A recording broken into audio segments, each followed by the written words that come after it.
What's up YouTube? Today we are going to upgrade from WatchMon 1 to the WatchMon 4.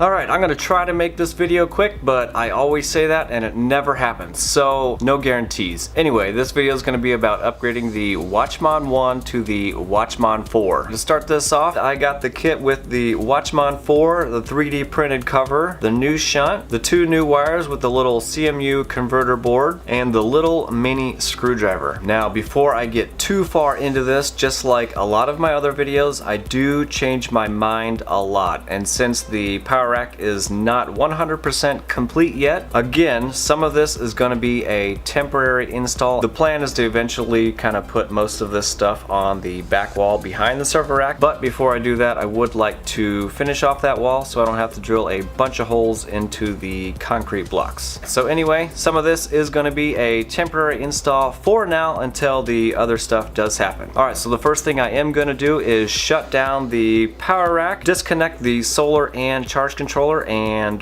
wheel it on over here. Really the only reason I need to do that is because the computer over here is the only one that has the screen sharing software. I really don't want to point the camera at the screen because that's not always the best view. I do need to kind of clear up the path so I can push it over here so we don't run into a bunch of stuff, and then we should be good to go.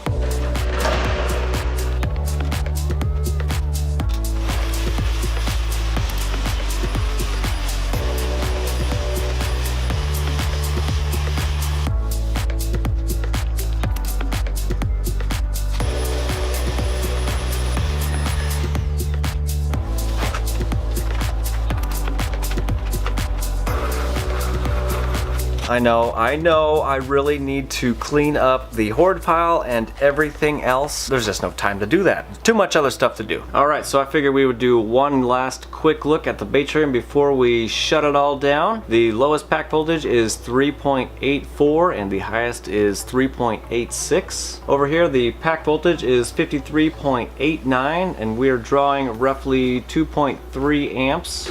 Oh, it just jumped up a little bit, so I'm guessing the refrigerator compressor kicked on, so it's 5 amps. Remember, 2 of the amps on here are from the UPS only. 5.5 amps at the current moment, and that's 293 watts. Over here for the accumulated discharge for today. Now remember, this also restarts at 12 a.m. every single day, so today we pulled out 0.5 of a kilowatt hour, and that's been running for 2 hours and 50 minutes. State of charge is 76.5%. Total capacity left is 173 amp hours. Alright, so let's disconnect everything and wheel it on over.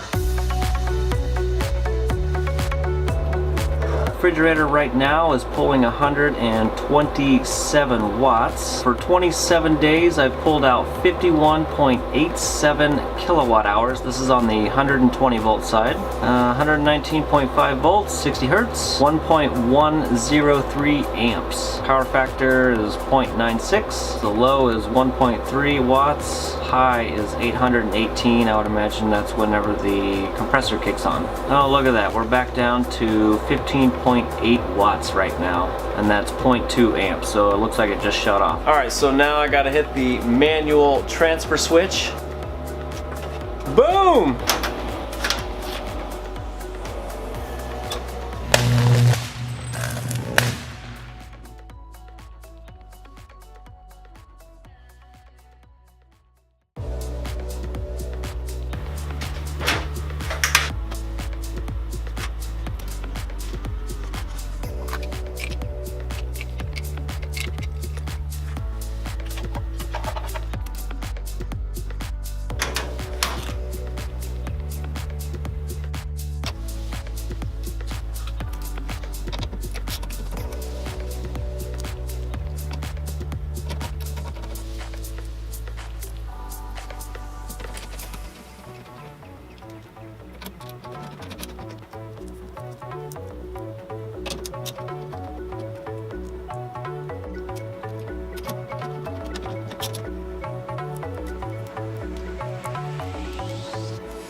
Alright, now that we got it over here a little bit closer, we can work on it. We're going to go ahead and disconnect the WatchMon 1. Also remember to disconnect the power before you start disconnecting all this stuff, which we already did just a couple of minutes ago.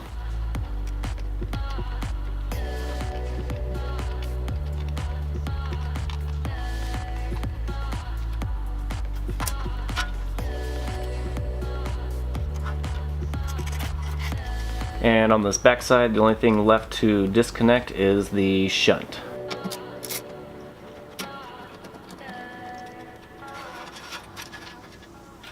Alrighty, now that all of that is disconnected and I have mine on the workbench, first thing we're going to do is swap out the WatchMon 1 for the WatchMon 4, and then I'm going to remove the old CMU hookup for the new 3D printed CMU hookup. I'm just going to re-hot glue that to the spot that I already had it. Alright, that was simple enough, right? The next thing we're going to do is hook up the wires. Now these are super easy. The first one I'm going to do has the blue heat shrink on it, and that is the one that hooks up to the CMU hookup on the back and of course the front of the WatchMon. And we can also put on the 3D printed cover, and the best way to install that I found is to remove the wire clips.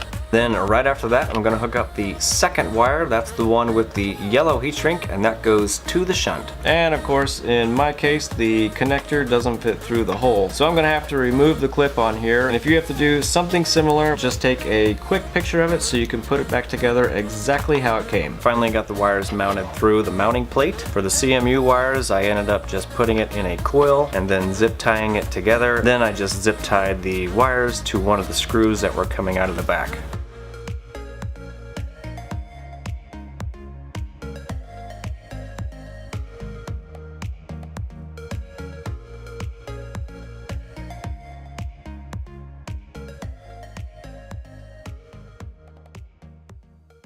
Alright, now that the wires are installed, the next thing I'm going to do is not necessary at all, because I already have the power wires made up from the WatchMon 1, but the new braided sleeve colors for the smaller wires are here. So I am just going to update the color real quick. And that color is electric blue. Basically I was just trying to match the Batrium logo. That should look pretty good, right? And that's another reason why I didn't re-sleeve the other two wires, because I'm still waiting on the sleeving to show up. And I also got more of the gray. And I'm also going to be making a power wire for the shunt, and the shunt only requires one wire. And the wire that I'm going to be using is the same thing that I always use, and it's just Ethernet wire. Alright, so I will rebuild that off camera real quick. Now the WatchMon 4 does come with a black and red connector. The screws are barely holding them in, so they're not crushed or anything like that, so you just pull them out.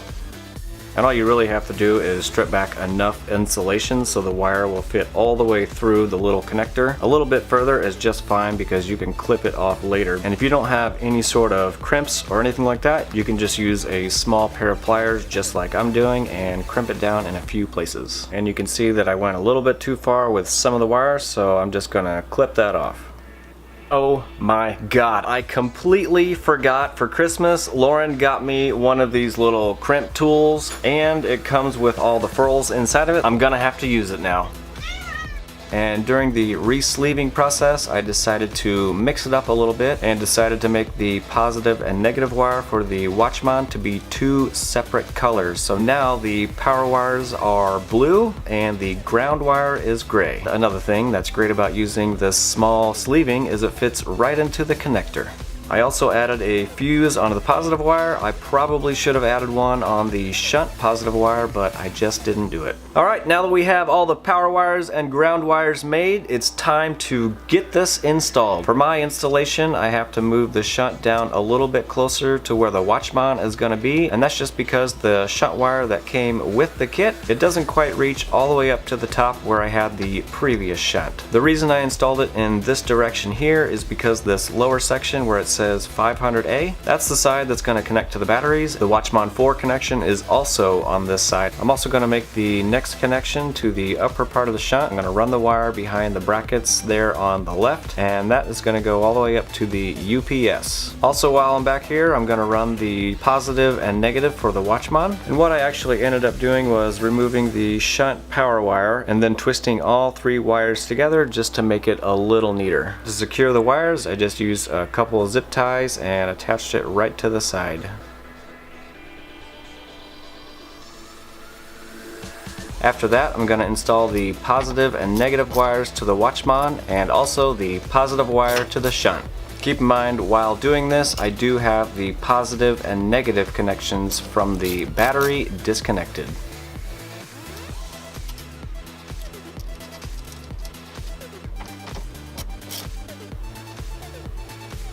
Now we can move on to installing the WatchMon, and before we do that, I'm going to toss the positive and negative wires up front.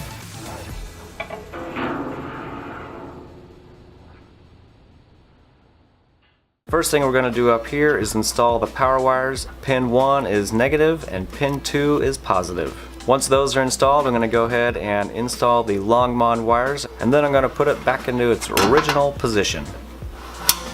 The shunt wire we're just going to toss in the back and leave it disconnected for the moment, because the first thing we're going to do is power up the WatchMon for the first time on USB only, and the WatchMon 4 does require one of the latest versions of the WatchMon Toolkit software, so make sure you download the latest version. Alrighty, after you double click on the WatchMon Toolkit software, of course this is the very first screen that you do see, and it automatically connected with the USB. It did its own software check and the firmware is up to date. So now that this is working correctly, now we can plug in the LongMons real quick. And you can do that while the USB is powering the WatchMon.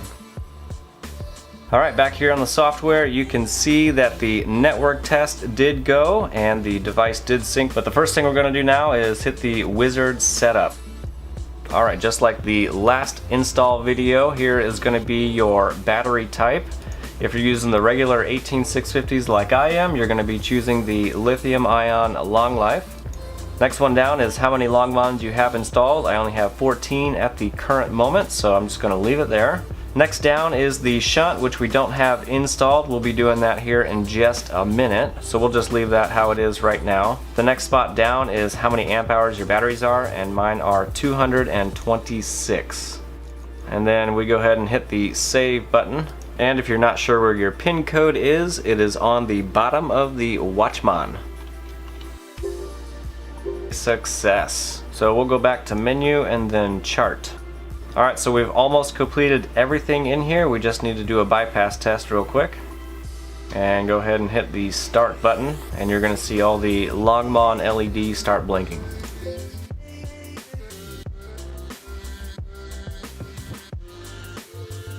Alright, looks like everything passed and is okay, so we are good to go. Alright, from here we don't really have to do much other than just go back to the chart, and you can see all the checkmarked items are gone. And you'll also notice I don't have any shunt voltages or anything like that, and that's pretty much because I don't have the shunt hooked up and I don't have all the packs hooked up in their series configuration. Alright, the next thing we're going to do is disconnect the USB cable, because we're going to hook up the batteries to the WatchMon, hook up the shunt, boom, and connect the battery terminals, and that will power on the WatchMon. Alrighty, so as soon as we plug that in, you can see it already connected to the shunt. The pack voltage is 55.96. The WatchMon is pulling 0.37 of an amp, which is roughly 2 watts, which is nothing at all. That's pretty much it. We are going to go in here to the menu real quick. Hardware. Go over to the shunt. And everything in here is pretty much normal. We don't really have to change anything at all. Alrighty, well that is pretty much it. Some of these settings up here kind of saved it from the last WatchMon. Yours might look a little bit different if you're hooking yours up for the very first time. And one thing I typically do is change the system number right here to 18650, and it did save my power rack option from last time because I wanted it to say 18650 power rack. So in order to do that, you go over to menu, hardware, and here is your system number right here, so you can change that to anything you want. So you have to hit edit. I'm going to change mine to 18650, hit the save button, pin code, and we go back to menu, chart, boom, 18650 power rack. Alright, well that's pretty much it for the moment. Alright, WatchMon 4 installed. How about those 3D printed covers? Those things look so nice. You got one for the shunt, the CMU hookup, and the WatchMon 4 that kind of extends over to cover the expansion board. Damn, that stuff looks good. You know, I probably could have actually made that video like 4 minutes long, because all you really do is swap everything out, and the new connectors, since they're just plug and play, I mean, that's it, really, that's it. I probably could have just went boom, boom, boom, boom. You're done. Maybe I should do that. I don't know, probably not. So anyway, yeah, it was super easy to do, not much to it at all. Like I always say, I change my mind all the time. I ended up doing the wiring like 3 different times because I couldn't figure out exactly what I wanted to do. And then I finally settled on running 1 single wire through each sleeving, and I thought it turned out damn good that way. And what I will probably end up doing later on, which Jaren will probably hate me for, I'm probably gonna redo all the colorful connectors that they wonderfully provide for you. I'm just gonna kind of make it match more of my system. Yeah. Oh, and guess what finally showed up? Boom! Yeah, so the bigger sleeving for the bigger wires did finally show up, so I'm gonna do that right now. How about we hook up the solar real quick? I'm just kidding. I'm gonna probably do that like tomorrow or something. This video is probably long enough. Speaking of long videos, I have a quick question. Now I know a lot of people don't like long videos and everybody usually prefers short videos. The reason why I like to do long videos is to show you the complete process. Stuff that you run into, like vacuuming the floor just to move the server rack over here. That was real, you know, because there's a cat box over there, you know, the carpet's in the way, my hoard pile's in the way, so much stuff is in the way. The reason why I make longer videos is typically because I want to show the complete process. So having said that, do you guys like longer complete videos, or would you rather see more of like an update video where I don't really show any of the process? I don't know, let me know down in the comment section. And of course, like I said, I do change my mind all the time. One of the other things I want to do, I would really like to redo that wall over there that's behind the server rack, just so I can mount everything nice and pretty on there, so I don't have to drill any holes in the concrete block. If I don't make it all nice and finished, I might just throw up like a piece of plywood or something, just so I can have everything up there and whatnot. I don't know, we'll see. I'll probably end up changing just a few minor things with this and tidy up some of the wiring, but other than that, WatchMon 4 installed. Alright, so I hope you guys liked the video. If you guys have any questions about the WatchMon 4, don't ask me because I don't know anything about it yet. Anything about it yet. Just like all the other videos, I will have information and links down in the description box. So don't forget to like, comment, and subscribe, and we'll see you on the next one. What's up, YouTube? Alright. That was kind of gay. The WatchMon... and point the camera. I really don't really. Yeah, that should work.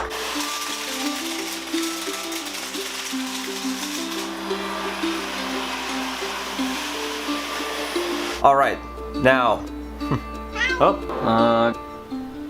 Hey, Horace, you ready for a ride? Let's do it. Now, keep in mind the shunt location. I'm up here. Focus up here.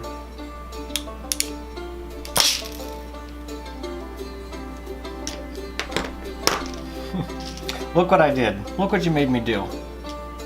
Like I keep saying, none of this is in its permanent.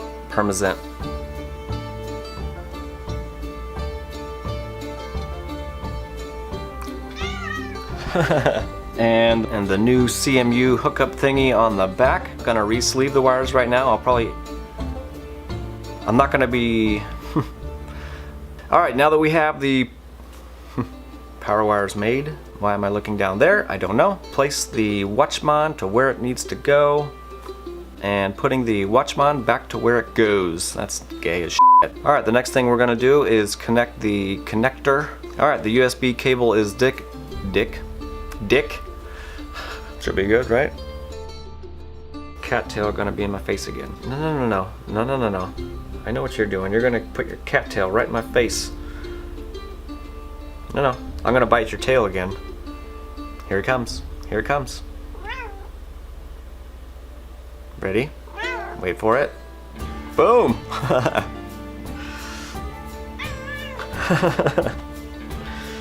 Holy crap, dude. You are freaking hilarious. Yeah. Back further. Don't remember where I put the camera normally. And how about those 3D printed covers? Damn those, no, dude, quit playing with the f***ing bags, dude. Cats love bags. Yeah, quit. Alright, you're going down here. You got one for the shunt? Quit, dude. Quit. If you're gonna be up here, you're knocking everything off the table! And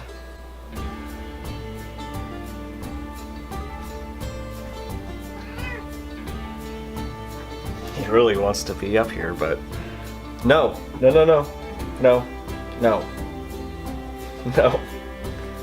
Stay. I just want to finish the video real quick, dude, and then we can go upstairs. I know, it's almost 4 o'clock. We gotta go to bed.